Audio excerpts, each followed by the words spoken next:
नमस्कार दोस्तों, कैसे हैं आप सब। मैं डॉक्टर सोनवीर सिंह, राजकीय पॉलिटेक्निक जानसन मुजफ्फरनगर से आज के इस सेशन में आप सभी का स्वागत करता हूं। दोस्तों, एनर्जी कंजर्वेशन विषय के अंतर्गत हम अध्याय 10 में एनर्जी ऑडिट का अध्ययन कर रहे थे, जिसमें लास्ट सेशन में हमने एनर्जी ऑडिट इंस्ट्रूमेंट का अध्ययन किया था कि एनर्जी ऊर्जा लेखा परीक्षण के लिए हमें कौन कौन से इंस्ट्रूमेंट उपकरणों की आवश्यकता होती है। आज के सेशन में हम एनर्जी ऑडिट रिपोर्ट फॉर्मेट कि जब ऊर्जा का जो ऑडिट हो जाता है, लेखा परीक्षण हो गया, तो उसकी रिपोर्ट कैसे तैयार करें। ठीक है ना, हमने कहा ना कि ऑडिट होने के बाद पोस्ट ऑडिटिंग में एक रिपोर्ट भी तैयार की जाती है, एक डॉक्यूमेंटेशन तैयार किया जाता है। तो डॉक्यूमेंटेशन का फॉर्मेट क्या होगा, ठीक है, उस परीक्षा जो रिपोर्ट है उसका प्रारूप क्या रहेगा, उस पर हम आज चर्चा करेंगे। ये आपका इस विषय का सबसे अंतिम लेक्चर है इस चैप्टर 10 का। आज के बाद ही आपका चैप्टर जो विषय है वो खत्म हो जाएगा। So let's start with the energy auditing report format कि उस रिपोर्ट का फॉर्मेट हम कैसे रखेंगे, किस फॉर्मेट पे, क्योंकि एनर्जी कंजर्वेशन एक्ट 2001 जो है उसके अंदर सारा कुछ व्यवस्था दी गई है, उसी में आपकी रिपोर्ट फॉर्मेट भी है। तो after successful carried out energy audit, energy manager, energy auditor should report to the top management for effective communication and implementation.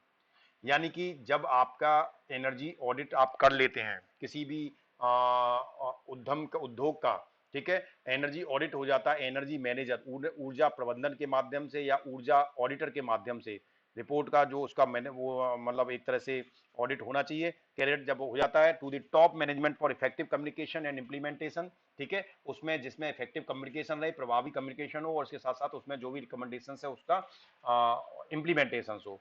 A typical energy audit reporting content and format are given below। तो अब जब audit complete हो गया तो audit होने के बाद energy का हम फॉर्मेट क्या रखें, ठीक है, उसका जो रिपोर्ट तैयार करेंगे उसका फॉर्मेट क्या होगा। The following format is applicable for most of the industry. तो ज्यादातर इंडस्ट्रियों में जो ऑडिट का जो फॉर्मेट होता है हम उसी पर चर्चा आज कर रहे हैं। However the format can be suitably modified for specific requirements applicable for a particular type of industry. यानी आपका जो फॉर्मेट हम चर्चा कर रहे हैं इसका मतलब ये नहीं कि एकदम से अगर ये फॉर्मेट बता तो यही हमेशा रहेगा, इसमें कुछ चेंज नहीं हो सकता। इंडस्ट्री टू इंडस्ट्रीज वहां पर इसमें थोड़ा सा अप एंड डाउन हो सकता है, उसे किया जा सकता है अगर आपकी रिक्वायरमेंट वहां पर डिफरेंट होती है। सो detailed energy audit table of contents. सबसे पहले जो आपका जो एनर्जी का जो ऑडिट होगा, ऑडिट की जो रिपोर्ट होगी, उस रिपोर्ट में सबसे पहला जो आता है वो टेबल ऑफ कंटेंट आता है, ठीक है ना। यानी कि याद होगा आपको, जब आप कोई भी किताब पढ़ते हैं, बुक पढ़ते हैं, तो बुक्स के अंदर भी उसका जो कंटेंट होता है, उस कंटेंट से पहले उसमें जो आता है वो आता है आपका that is table of content कि इस पूरी रिपोर्ट के अंदर या इस पूरी बुक के अंदर क्या क्या चीज है, कंटेंट क्या है। तो सबसे पहला जो कंटेंट होता है वो होता है एक्नोलेजमेंट। आपने बुक के अंदर भी देखा होगा, सबसे पहला जो फॉर्मेट होता है उसमें एक्नोलेजमेंट होता है, जिसे पावती बोलते हैं, ठीक है, एक्नोलेजमेंट। दूसरा होता है एनर्जी ऑडिट टीम, ठीक है, यानी ऊर्जा की ऑडिट करने वाली टीम कौन सी है उसकी डिटेल रहती है, उसके नाम रहते हैं उसमें, जिसने ऑडिट किया है। देन थर्ड होता है एग्जीक्यूटिव समरी, यानी कार्यकारी सारांश, जो भी आपका पूरा इस रिपोर्ट के अंदर जो भी ऑडिट की गई है उस ऑडिट का सारांश क्या है, आपने रिजल्ट क्या निकाला उसका, उसकी रिपोर्ट क्या है, ठीक है, तो वो होता है energy audit options at a glance and recommendations, ठीक है। अब उसके बाद energy audit options at a glance, यानी जो भी आपने एनर्जी ऑडिट करी है उसका क्या रहेगा, वो रहेगा सारा, और इसके साथ साथ उसमें रिकमेंडेशंस अगर कोई हैं तो वो रहेंगी, ठीक है। अब इसको हम कैसे करेंगे, यानी जो भी आपने ऑडिट किया तो सबसे पहले कैसे शुरुआत करें, पहला चैप्टर क्या होगा, तो पहला चैप्टर इसका होगा one introduction about the plant. सबसे पहले आप जिस प्लांट का, जिस उद्योग का आपने ऑडिट किया है उस उद्योग का इंट्रोडक्शन, ठीक है, उसका परिचय जरूर आप बताएंगे सबसे पहले, सामान्य संयंत्र विवरण और परिचय जो है वो जरूर आप उसको बताएंगे प्लांट का। उसके बाद उस प्लांट में भी दो पार्ट होंगे, जब आप उसमें एक तो जनरल प्लांट डिटेल्स बताएंगे एंड डिस्क्रिप्शंस, यानी उसका सामान्य विवरण जो है वो बताएंगे, और उसके बाद दूसरे पार्ट में इसके में कंपोनेंट्स ऑफ प्रोडक्शन कॉस्ट, ठीक है, यानी कि उसके उत्पादन की जो लागत है, उसके जो कंपोनेंट है, घटक हैं, वो क्या क्या हैं, जैसे रॉ मटेरियल्स है, एनर्जी है, केमिकल्स है, मैन पावर है, ओवरहेड्स हैं, इनकी आप चर्चा करेंगे अपनी रिपोर्ट के अंदर। देन तीसरा जो पॉइंट होगा इसमें that is major energy use and area, ठीक है, प्रमुख जो ऊर्जा का उपयोग है और किस किस क्षेत्र में उस उद्योग के अंदर जो ऊर्जा वो ज्यादा रूप से प्रयोग होती है उसका डिटेल करेंगे। दूसरा जो चैप्टर होगा वो आपका that is production process descriptions, ठीक है, यानी उत्पादन प्रक्रिया का विवरण, जो भी आपकी उत्पादन की प्रक्रिया है उसका पूरा डिस्क्रिप्शन, उसका विवरण होगा। उसमें आपके 3 पार्ट होंगे, brief description of manufacturing process, यानी उत्पादन प्रक्रिया का जो है वो एक तरह से संक्षिप्त विवरण आपको देना है। Process flow diagram and major unit operations, प्रक्रिया प्रवाह आरेख, ठीक है। प्रोसेस फ्लो डायग्राम का मतलब है जो प्रक्रिया हो रही है उसको डायग्राम के माध्यम से, फ्लो डायग्राम के माध्यम से उसे आप वहां पर समझाएं, रिपोर्ट में दिखाएं। और जो उसकी मेन कंडक्शन की जो ऑपरेशंस की यूनिट है, ठीक है, जो यूनिट इकाई है उसकी ऑपरेशंस की, जैसे मान लो किसी इंडस्ट्री में काम हो रहा है, वहां पहले प्रोडक्शन यूनिट है, देन वहां पर टेस्टिंग है, देन क्वालिटी है, क्वालिटी कंट्रोल है। तो डिफरेंट विभाग होते हैं हर एक इंडस्ट्री के अंदर, तो उसकी जो जो इकाई है, प्रमुख इकाई है, उनका आप विवरण दें उसमें। Major raw material inputs quantity and cost, और जो रॉ मटेरियल उसमें उत्पादन के लिए प्रयोग किया जाता है उस रॉ मटेरियल की क्वांटिटी कितनी मात्रा में वो प्रयोग होता है और उसकी कीमत क्या है, ये भी उसमें पूरा विवरण रहता है। तीसरा जो चैप्टर होगा आपका एनर्जी एंड यूटिलिटी सिस्टम, नहीं sorry, energy and utility system description, ठीक है, ऊर्जा और उपयोगिता, ठीक है, यानी जो आपका सिस्टम है उसमें ऊर्जा कैसे प्रयोग हो रही है, उसकी उपयोगिता क्या है, उसका पूरा विवरण होगा, ठीक है। इसके 2 पार्ट होंगे। 3.1 में लिस्ट ऑफ यूटिलिटीज, ठीक है, यानी उपयोगिता की सूची बनाएंगे आप, ये क्या क्या चीज उपयोगिता है उसमें उपयुक्त है। और उसके बाद प्रत्येक उपयोगिता का संक्षिप्त विवरण, brief description of each utility, ठीक है, यानी पहले तो आपने लिस्ट बनाया कौन कौन सी उपयोगिता है वहां पर, और हर एक उपयोगिता का फिर आपने ब्रीफ डिस्कशन दिया, संक्षिप्त परिचय दिया। और उसके अंदर जैसे आपने इलेक्ट्रिसिटी है, फिर स्टीम है, ठीक है, 2 पार्ट इसके हो गए ब्रीफ डिस्कशन में। आपका या तो स्टीम से उत्पादन हो सकता है या स्टीम से हो सकता है, तो दोनों का विवरण देंगे आप। उसके बाद तीसरा वाटर, पानी क्या यूज हो रहा है, कंप्रेस्ड एयर आप यूज करें, चिल्ड वाटर यूज कर रहे हैं, कूलिंग वाटर यूज कर रहे हैं, ये सारी चीजें जो भी आप उसमें प्रयोग कर रहे हैं सभी का जिक्र आप उसमें संक्षिप्त परिचय देते जाएंगे, ठीक है। ये तीसरा चैप्टर होगा। चौथा चैप्टर क्या होगा, detailed process flow diagram and energy and material balance, यानी पहले हमने ब्रीफ प्रवाह डायग्राम बनाया था, अब हम विस्तृत आपकी जो प्रक्रिया है, प्रोसेस है, उसका डायग्राम बनाएंगे। और उसमें जो भी ऊर्जा है और उसकी जो मटेरियल है उन दोनों में क्या बैलेंस, यानी मटेरियल में और ऊर्जा में दोनों में बैलेंस बना के रखना। तो इसके 2 पार्ट है, फ्लो चार्ट शोइंग, एक तो फ्लो चार्ट के माध्यम से आप डायग्राम शो कर सकते हैं, फ्लो रेट है, टेम्परेचर है, प्रेशर है, all inputs and output stream, ठीक है। दूसरा वाटर बैलेंस और एंटायर इंडस्ट्री, ठीक है, आप पूरे उद्योग के लिए जल का संतुलन क्या है उसको उसको आप रिपोर्ट में मेंशन करेंगे। पांचवा जो पॉइंट है आपका, पांचवा जो चैप्टर रहेगा, energy efficiency in utility and process system, ठीक है, यानी आपका जो पांचवा चैप्टर है उसमें यूटिलिटी आपकी उपयोगिता क्या है, और जो भी आपकी प्रोसेस है उसकी जो यूनिट्स हैं उसमें एनर्जी इफिशियंसी उसकी कैसी है, ठीक है, उसके बारे में आप चर्चा करेंगे। तो इसके जो पार्ट हैं 5.1 में आप देखें, स्पेसिफिक एनर्जी कंजप्शन, यानी विशिष्ट ऊर्जा की खपत क्या है उसमें। दूसरा है आपका बॉयलर एफिशिएंसी असेसमेंट, यानी बॉयलर की दक्षता का जो है मूल्यांकन आप करेंगे। तीसरा आपका है thermic fluid heater performance assessment, यानी थर्मिक यानी एक तापीय द्रव्य जो आपका हीटर है उसका प्रदर्शन और उसका आकलन करेंगे। देन चौथा आपका फर्नेस इफिशियंसी एनालिसिस, जो आपकी भट्टी है उसकी दक्षता कैसी है उसका पूरा विश्लेषण करेंगे। Cooling water system performance assessment, जो आपका कूलिंग टावर है जिसे आप शीतलन टावर बोलते हैं, उसके प्रदर्शन का पूरा आप आकलन करेंगे, परफॉर्मेंस असेसमेंट करेंगे। आपका जो डीजल जनरेटर सेट है, सेट परफॉर्मेंस असेसमेंट, उसका भी आप उसकी परफॉर्मेंस का आकलन करेंगे। रेफ्रिजरेशन सिस्टम परफॉर्मेंस, जो रेफ्रिजरेटर है उसको शीतलन बोलते हैं हिंदी में, सो शीतलन जल प्रणाली की जो आपका शीतलन प्रणाली है उसका परफॉर्मेंस कैसी है उसका उसको आप विश्लेषण करेंगे। इलेक्ट्रिक मोटर लोड एनालिसिस, जो आपकी मोटर है इलेक्ट्रिक मोटर, उसका लोड का पूरा विश्लेषण करेंगे। लाइटिंग सिस्टम का आप विश्लेषण करेंगे। ये सारी चीजें आपकी उपयोगिता और डिफरेंट प्रक्रियाज में आएंगी, जो भी आपकी डिफरेंट प्रक्रिया हैं। उसके बाद 6 जो चैप्टर आता है that is energy conservation option and recommendation, ठीक है, ऊर्जा संरक्षण का जो विकल्प है उसमें विकल्प क्या है और रिकमेंडेशन सिफारिशें क्या हैं उसकी, वो आपकी सबसे लास्ट में 6 चैप्टर में रहेंगी। यानी ऊर्जा की ऊर्जा कंजर्वेशन यानी ऊर्जा संरक्षण करने के क्या क्या विकल्प उपस्थित हैं और उनकी क्या क्या रिकमेंडेशंस हैं, ठीक है।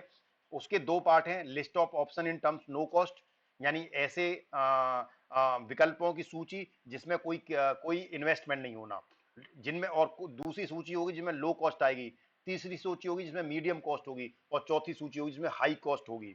ठीक है, एनुअल एनर्जी सेविंग एंड पेबैक्स। ठीक है, इसकी पूरी चर्चा होगी, उसमें कितनी आप ऊर्जा सेव कर रहे हैं, उससे कितना आपको in terms of money benefit हो रहा है, पेबैक कितना मिल रहा है।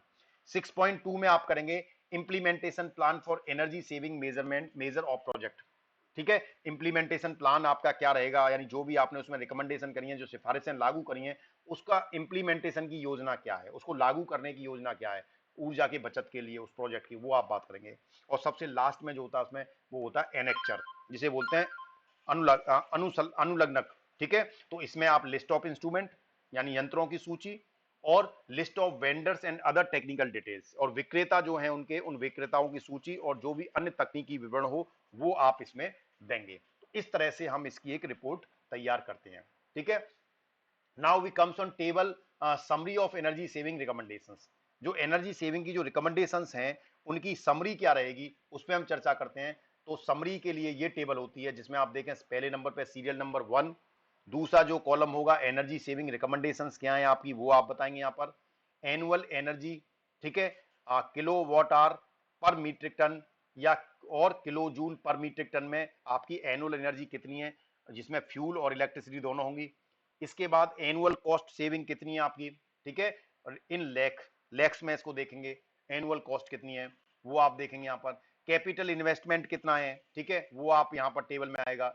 सिंपल पेबैक पीरियड कितना है। तो ये आपकी समरी पूरी क्या है, रिकमेंडेशंस की, सिफारिशों की समरी है। इसके बाद दूसरी जो टेबल आती है वो आती है आपकी प्रकार और ऊर्जा बचत के उपायों की जो प्राथमिकताएं, types and priority of energy saving measures. ठीक है, क्या क्या होंगे, तो इसमें देखें पहला कॉलम है type of energy saving options, यानी ऊर्जा की बचत करने के आपके पास क्या क्या विकल्प हैं।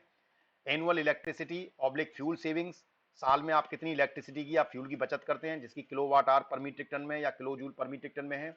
एनुअल सेविंग आप कितनी कर रहे हैं लैक्स में, और प्रायोरिटी आपकी क्या है। ठीक है, तो जिसमें टाइप्स, ये तो आपका कैलकुलेशन है, लेकिन लेफ्ट साइड में जो आप टाइप ऑफ एनर्जी सेविंग लें तो क्या क्या कर सकते हैं। तो नो इन्वेस्टमेंट, यानी ऐसे निवेश, माने ऐसे सुधार जिनमें कोई निवेश नहीं करना, तत्काल जिसे आप फॉलो कर सकते हैं ऊर्जा की बचत करने के लिए। ठीक है, जिसमें कोई आपको मतलब कोई भी आपको उसमें पैसे का इन्वेस्टमेंट नहीं करना। देन ऑपरेशनल इंप्रूवमेंट, आपके जो परिचालन है, जो ऑपरेशन है उसमें सुधार करके भी हम बचत कर सकते हैं। हाउस कीपिंग है, गृह व्यवस्था क्या है आपकी, तो पहला तो ये हो सकता है। दूसरा विकल्प क्या है, लो इन्वेस्टमेंट, जिनमें कम इन्वेस्टमेंट होता है। तो शॉर्ट टू मीडियम टर्म, जैसे कंट्रोल्स, आप कंट्रोलिंग पावर उसकी चेंज कर, कंट्रोल्स ऑटोमेटिक कंट्रोल ले आए, इक्विपमेंट को मॉडिफाई कर लें, प्रोसेस को चेंज कर लें।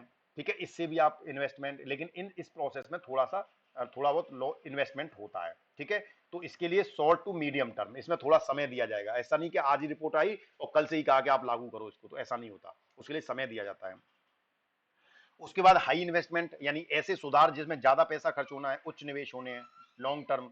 तो उसमें क्या होगा, ऊर्जा कुशल उपकरण, एनर्जी इफिशियंट डिवाइसेस, ऊर्जा कुशल उपकरण आप खरीदें।